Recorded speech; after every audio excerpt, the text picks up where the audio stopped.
My name is Peter, recovered alcoholic. Grateful to be alive and sober and part of a sacred place called Alcoholics Anonymous. And thank the group for having me, and Sheldon for doing his thing here. And congratulations to all the celebrants. I think all of them, if not most of them, will say what I've experienced. And it's important we get up here and celebrate and give thanks to AA. But if anyone's new, this is really testimony, us bearing witness to Alcoholics Anonymous and to this God that keeps us sober. It's proof. If you're sitting here and counting days, wondering, is it going to work for me? And you go to an anniversary meeting, we see proof. I remember I was making my second year back in Brooklyn, and some kid walked in. He was standing in the back, and he looked like he just finished a run. And we just had some small talk. Well, fast forward 5 years, we were talking outside the Bay Ridge groupies. That was the first meeting I ever attended. And he said I was petrified. He says, you were celebrating 2 years, and we're around the same age. And I says to myself, this is him saying it, here's a guy my age making 2 years sober. Maybe there's hope for me. And he stayed. So it's a great thing that we get to celebrate these things. They're important. It's important that we get up here and take our coin and give thanks. So thank you for celebrating tonight. June 23rd, 1988 is when God separated me from alcohol. I'm very grateful for this precious gift called sobriety. The older I get, the longer I'm sober, I'm realizing how precious this is, because if you put my life on a spreadsheet, I shouldn't be here. In fact, many of us in this room should not be here with double-digit sobriety. It doesn't compute. Alcoholics Anonymous doesn't make sense to this mind. God doesn't make sense to this mind. But in the spiritual world, it makes perfect sense, because he goes out and get the lost sheep and bring him here, and we become his hands and feet to go do that for him. And then we see the miracles. Our big book says the age of miracles is still with us. Our own recovery proves that. So, sometimes my wife is coming up on 35 years in November, and I think about her life, and every once in a while I'll get that little God shot of thinking about my life with all the things I can complain about, that I'm still here.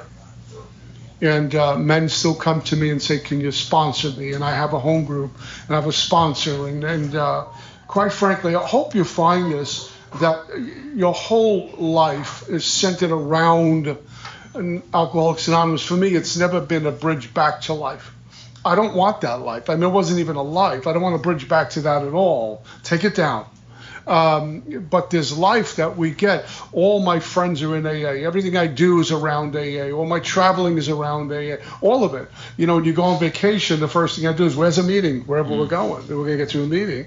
Not, stuffing drugs in here and stuffing drugs in there and all of that stuff. So it's just a fabulous life. So my assignment is supposed to be step 3 tonight. We'll see where we go. Getting here, as a lot of you heard, my story was I'm not a one-chip wonder. And if that's your story, great. It wasn't for me. It was 7 treatment centers and a couple of meetings along the way with Alcoholics Anonymous, but I was always drunk. I was never sober. I never accumulated any time in Alcoholics Anonymous. The most amount of time I accumulated is after my longest treatment center, number 5, and it was 2 days of white knuckle sobriety. On Monday, I blew up because I couldn't take it. The narratives in the head, the noise in the head, the screaming, we need a drink, and my body didn't need a drink, but my mind said, yeah, you do. And my body always follows what the mind says. It's interesting, because alcoholism can't get drunk on its own. It needs a vehicle. And it sits up in the head and convinces this vehicle that drinking would be a good idea. And deep down inside, I know this is going to end bad, but I have to obey it. I have no choice, power, and control over it. And I do this over and over and over again. I think about it. I never picked up the first drink drunk. I was always sober when I picked up the first drink. But the thing that happens, I need to have a second drink and so on. And it all starts with this thinking process. That's why I never tell a newcomer, think the drink through, play the tape, then keep it green, because that's relying upon me and a broken mind. And the part of me that creates the problem is not where I'm going to go to solve the problem. Yeah? But if most of us are conditioned to figure stuff out, we do that in school. We study. We get arithmetic problems. Our parents tell us we'll figure it out. And it's all reliance upon a mind, which is deadly for a guy like me. The further I get away from it, the better I am. When thinking starts, when adversity happens, my mind seeks to deny the existence of something greater, and that's called God. And if I rely upon God, I'm always winning. It may not be on my terms. It may not be the picture I created, but I'm always coming out ahead. And I'm always buoyant. When I'm listening to my mind, everything's an issue. I break a shoelace, I need to get drunk. I come into money, I need to get drunk. I wake up, I need to get drunk. It's just that's what I do. That's not going anywhere because I attend meetings.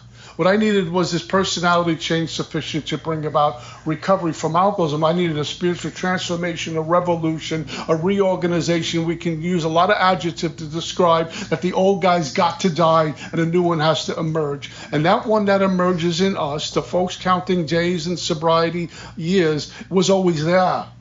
It's not like we just invented it. God put a potion together and said, zap, here you are. It was always there. It just got lost. It got lost in this thing called alcoholism. And there were times when I didn't even know who I was anymore because the lying was habitual, constantly lying, covering my tracks, forgetting what I said and having to leave because you might find I'm lying, and the pressure and the weight of just, besides drinking, just trying to navigate, trying to pretend I'm clean and sober when I'm not, wearing long sleeve shirts in the middle of July. The Dauphins know what I'm talking about. Aren't you hot to long sleeve? No, I like long sleeve shirts. You're sweating profusely. Put on a t-shirt. I can't. I got holes in my arms. Why are you losing weight for? And things like that. Something changed in 1988. That wasn't my plan. I had lots of powerful desire to stop, and I couldn't. Because coupled with a powerful desire to stop was a powerful desire to keep going. The idea of not using scared me to death. How do you do sober? How do you wake up, have breakfast, and detox? I would see the cocaine addicts, I hated them because they would eat breakfast after 3 days. They bounce right back. The Dauphins and the winos in the corner looking at the scrambled eggs, I got to get out of here, I'm going to puke. So the idea of saying I'm going to wake up, have breakfast, a cup of coffee, shower, get dressed, go to work. They want you there for 8 hours. For 5 days. And the weekend, what do? Chores. And then the next thing you know, it's Monday, I can do it all over again. I can't do this. Can I just phone it in and pay me? It was over life. Getting into a relationship. How do you date? I don't even know how to date. I don't know how to make love. I know how to do that, but I don't know how to do it. Drunk, I do anything. High, I do anything. Court someone, date someone, be a gentleman. The only ladies I knew were in the street. And they were like me. There's no proper etiquette. There's nothing. It's the life. You look for a job. I don't know how to look for a job. I don't have a resume. I see some cats coming in with, credit cards and cell phones into treatment. I do not identify with you just by walking in the door. And that's just for me. Because if I had credit cards and cell phones, I would have pawned them off somehow. I had lint in my pocket when I got here. And those pockets, those clothes had holes in them. That's just my story, But after a year of being away in my 7 treatment center, I was brought home. And I found a sponsor. And when I was in Minnesota, I heard your message. And I heard it clear because what God did for me and part of getting well, because I couldn't make this happen.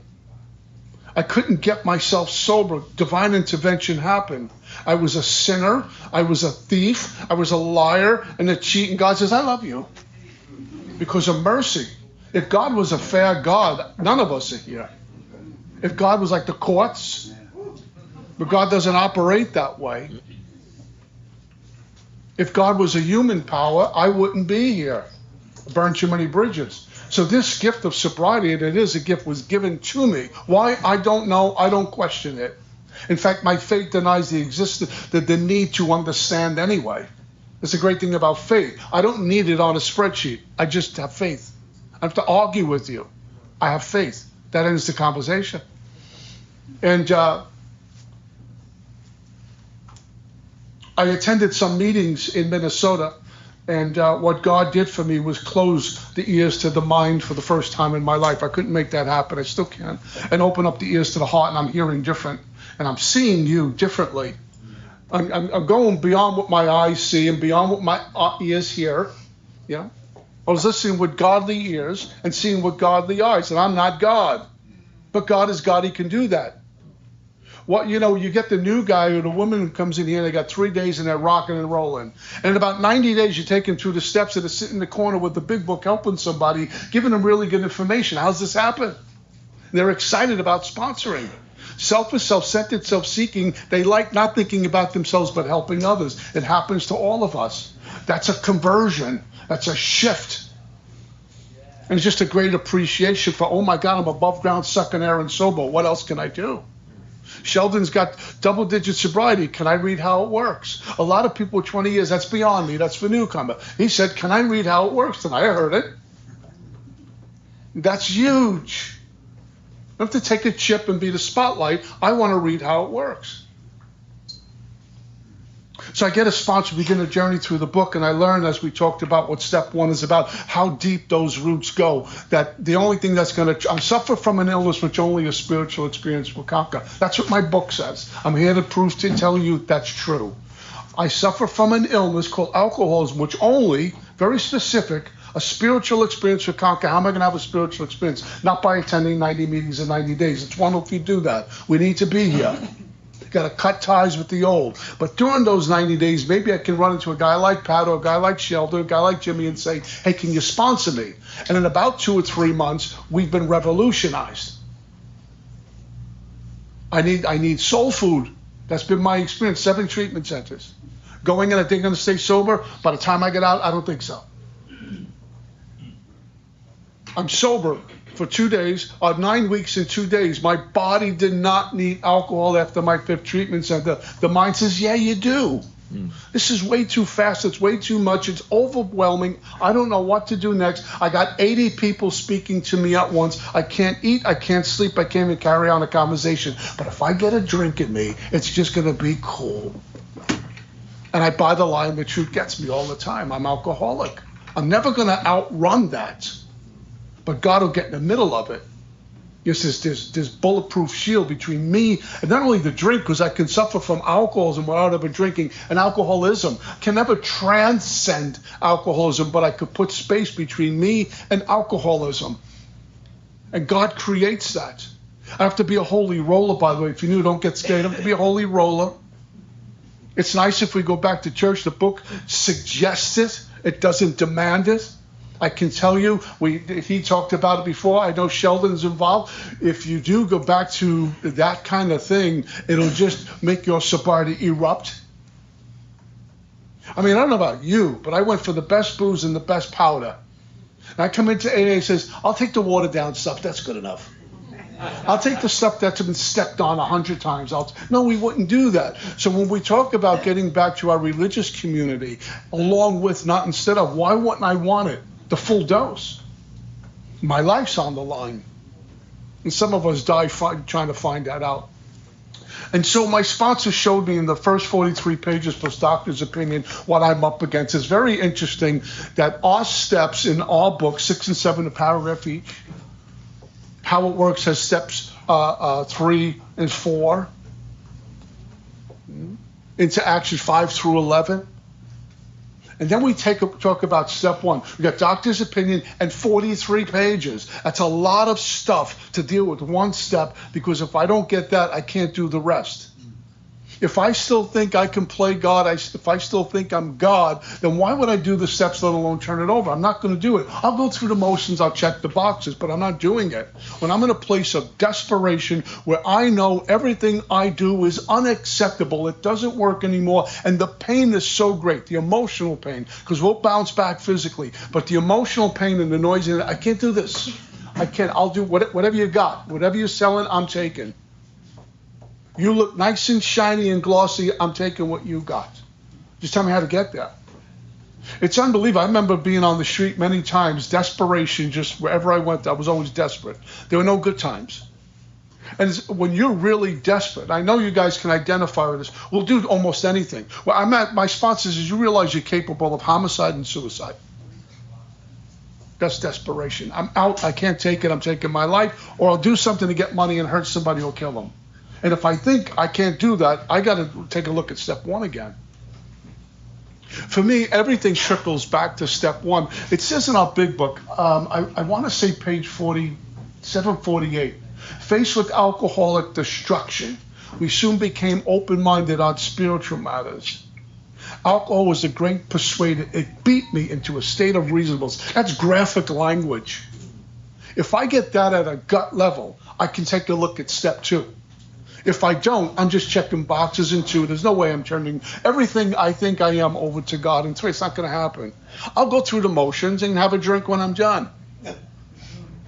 And step two, I think I shared last week, it was to point her out. I'm lost. I'm lost in the forest. I got to get out of this. I got to get away from me, as far away from me as possible. And step two is the signpost up ahead. It's going to tell me at agnostics how, where, and why to find God.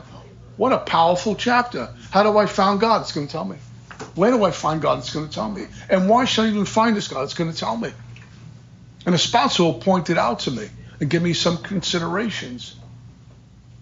Do I now believe, or am I willing to believe that, not in, but that there's a power greater than myself? That changes the whole question. Not in a power, but that there is a power greater than myself. And my sponsor says, you sit here and think about this for a minute, that in this entire galaxy, can you say that there might be something more powerful than you? Unless I'm a narcissist, got serious mental health, I have to say, of course. I'll tell you what it was, a bottle of whiskey. It owned me. It was more powerful than me. I relied on it to take me from point A to point B. Whiskey was my God. It was bigger than me. I'm feeling this way. That makes me feel that way. Give me a double. It's that simple. Yeah. And when I come here, power greater than myself is you at the beginning. I'm a cradle Catholic. I never doubted the carpenter. But how do I get there? How do I get him to pay attention to my pain? You did. It was a GOD, a group of drunks for good orderly direction. I can't tell you.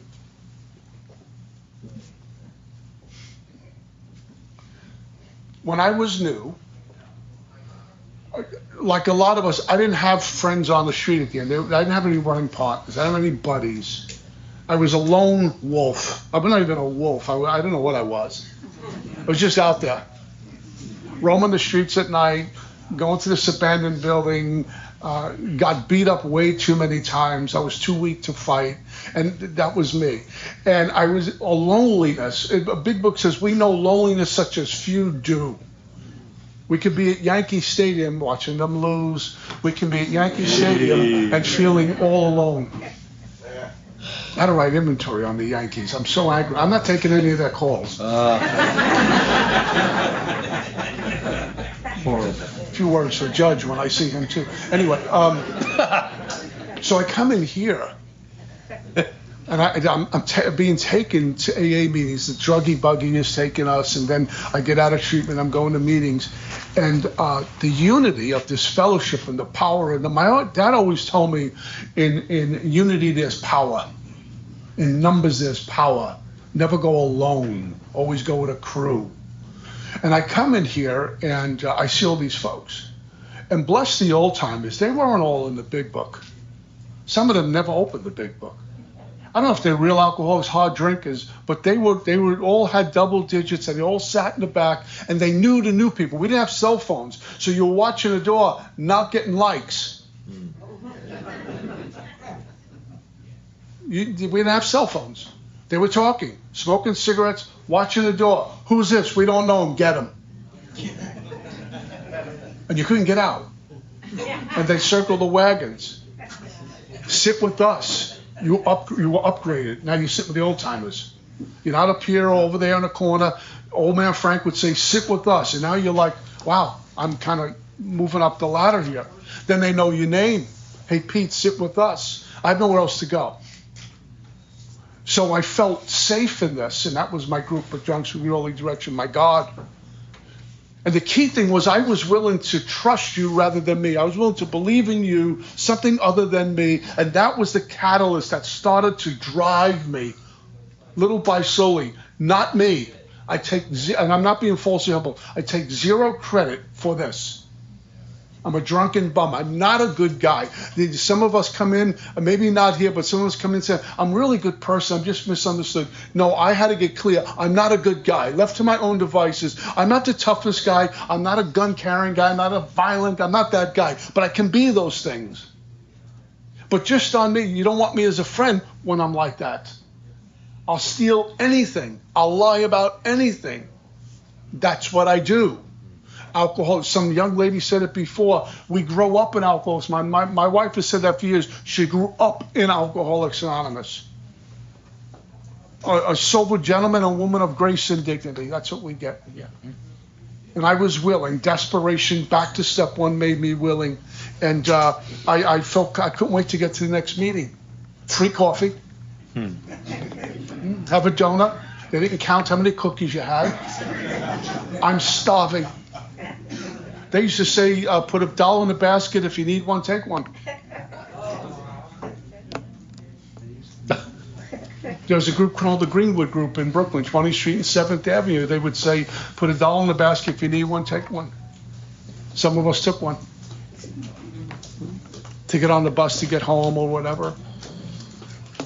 And so I got an understanding of step 2 by finding out what God wasn't, where I believed God was working in my life, where I didn't think He was working in my life. And it came to, rarely have we seen a person who has thoroughly followed our path. Step 3. It says we have the capacity to be honest. Well, I wasn't honest about anything, but I had the ability to be honest. And what had to happen, that all the stuff had to be emptied out. The process of recovery is not addition, but removal. The less of me, the more God, less me. Up to die to self. And it's kind of like, I got this can of soda here, and I love this analogy. I don't know, maybe it's 8 ounces, 10 ounces of soda in here. It's fine now. I've been drinking it. But if I left it here till next Tuesday or next month or next year, that contents doesn't taste so good. It goes flat. It probably get a little contaminated. It probably got some sediment in it that's not real good. If I drank it, I'd probably get sick, get upset belly.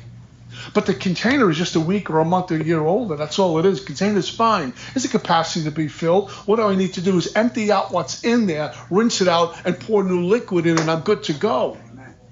The process of recovery is about emptying all this out. The hook is, I don't know how to do it, and I can't do it, but God could have. What if He was sought? Am I seeking? Yes. Yeah. We have the capacity to be honest. How is it possible that I can go from a liar, a cheat, and a thief, where I know if I'm telling a lie and it can't go. It can't. My wife says there's no right way to do a wrong thing. You can't. I'm lying right now. This hurts. This is painful. How's this possible? A life which demands rigorous honesty. Demands, not suggests. And it's not cash register honest. It's honest across the board, starting with I'm an alcoholic, and to drink is to die. And if I don't get God, I'm going to drink and I'm going to die.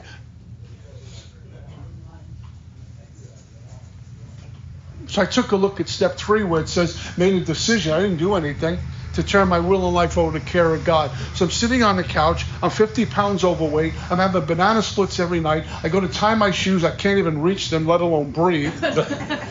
You know. And I'm still claiming it's a high school football injury, and I'm 70. You know. And I'm out of shape. And I look up. I says, I'm going to start getting in shape tomorrow. But for those next 8 or 10 hours, I'm still out of shape. I haven't done anything. I made a decision. I'm going to join a health club. I'm going to go for a run. I'm going to go for a walk. I'm going to lift some weights. I'm going to eat better tomorrow. Right now, I'm still out of shape. Making a decision. I'm not in much better shape. I need to take some action. And the thing about step 3, it's great hope for what's lying ahead of me, and at the same time could be a great nightmare of what's in front of me. If I do this step and follow 4 through 9, it's great hope a change will happen. If I don't, I'm just going to go back to doing what I always did, which means I'm always going to get what I always got. Made a decision to turn my will and life, my thinking and my actions, that's everything, over the care of God, as I currently understand them. Now, as I understand God and in this moment, doesn't mean, it means I understand God to be what I want it to be. Group of drunks, good holy direction, great outdoors, Jesus, Buddha, Allah, they don't care. But doesn't mean I'm going to understand God. It's arrogant for me to think I need to understand God's ways. I never will, till my last breath. But I can be a part of this journey, because if I'm disciplined to the journey, He will meet me on the way. Something in Scripture says, be willing and obedient, and I will eat the good things of the land. They don't mean just eating, the good things of the land. All the riches God has in front of us. I will get to experience the amount of what He's giving me. Made a decision to turn my will and life from the care of God as I understood Him.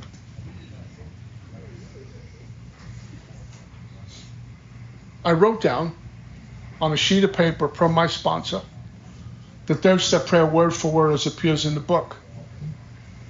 And then I wrote down what the 3rd step prayer means to me. He said, write down your interpretation of this prayer. That's not in the book. But what it allowed me to do, because the 3rd step prayer says, God, I offer myself to Thee, to build with me and to do with me as Thou wilt. Relieve me of the bondage of self, that I may do Thy will, etc. Where I come from, we don't talk like that. None of us do. It's fancy language. And it's wordy, and what are you talking about? So I broke down, what does God offer myself to Thee mean to me? What does to build with me and to do with me as Thou wilt mean to me? And when I wrote that, I looked at 3rd step prayer, it was my prayer. It became internalized. I can grasp it. Maybe with an 8th grade education, but it made sense to me. It had depth and weight. So when I went with my sponsor, we got on our knees in his house and did a 3rd step prayer. I was petrified. I was stumbling along. He said it for me while I was holding his hands on our knees, but I said it with him, and I'm hearing what I think it means to me. Something happened. But I was so naive and so new, I thought the 3rd step prayer had to do specifically with drinking and non-conference approved dry goods. I still didn't grasp the depth and width and weight of what step 3 is asking me, that my life is now none of my business, and I had to quit playing God why it didn't work. Currently, what does that look like? Where am I playing God? When I'm going live, am I working the 3rd step? When adversity hits, I might get frustrated, I might get annoyed, I might use some curse words, but at the end result, God, it's yours. Tell me where to go, what to say, and what to do. I'm in your care. What does it look like live? It's way beyond just reciting something. And the way I carry out this 3rd step is not by doing it and saying, okay, do the 3rd step and hang around for 6 months, is next, immediately, 4 through 9. If not, if I do that, the prayer will stay with me, the spirit of that prayer. If I don't, it's just a nice prayer I said. By the way, it says the wording was, of course, quite optional. So if I never saw the 3rd step prayer, and I went before my Creator and says, Father, I'm done, take over, same thing. It's the intent at which we pray, even now. I mean, I could say a lot of prayers in the morning. I know lots of prayers. And God says, this is boring. Your intent isn't so pure today. That's why sometimes help from my gut is a complete prayer. God got it. It says, God, I offer myself to Thee. Sometimes we'll go to Barnes and Nobles or one of these bookstores, and you go into like the New Age section, you got the self-help section. Myself doesn't need any more help. It's done enough damage. And I'm trying to relieve me of the bondage of self. Self has me in bondage. Take away my difficulties. This self, if you can imagine this thing following me around, That's part of my mind, and it does and says everything for me. And it's not working, yet I continue to return to it. God's got to cut bait with that for me. Relieve me of this monster that's devouring me. I can't do it on my own. So it says, God, I offer myself to thee to build with me and to do with me as thou wilt. Relieve me of the bondage of self that I may better do thy will. Take away my difficulties, that victory over them, that's a promise, may bear witness to those I would help of thy power, thy love, and thy way of life. May I do thy will always. Always. Bear witness, living proof. It doesn't say amen. Most prayers end with an amen, because I'm about to go into the searching. It's a continual movement. It's the decision in 3, get up off my knees, 4, 5, 6, and 7. 7-step prayer has an amen. 4 now, I've completed that body work, so I'm about to go out there and make amends. So I sat with my sponsor, and I'm almost out of time here, with the 3rd step. And I remember walking into his house, and he was a kind of a roughneck. Cursed a lot, just street guy who found God in Alcoholics Anonymous, and now was a meditator and a prayer and a churchgoer. And I walked into his apartment, and it was only lit up with candles. This is a little strange right now. This is AA. What are we in for? And we walked into the living room, and we got on our knees, and I was a little uncomfortable. And then he held my hands. I'm very uncomfortable. And but I went with the program. And he knew I was nervous. Let's close our eyes and do the 3rd step prayer. As I said, I was stumbling along, and he led me through it. I'll never forget this. We got up off our knees, and we went to the kitchen table. We had our big books. He opened it up, and he showed me next. We've all started a course of vigorous action. Vigorous. When you go to the gym, it's a vigorous workout. When you go for a run, it's a vigorous run. You're breaking a sweat. So there's some heavy lifting here. I'm out of time. Next week, hopefully talk more about this. All I got, peace.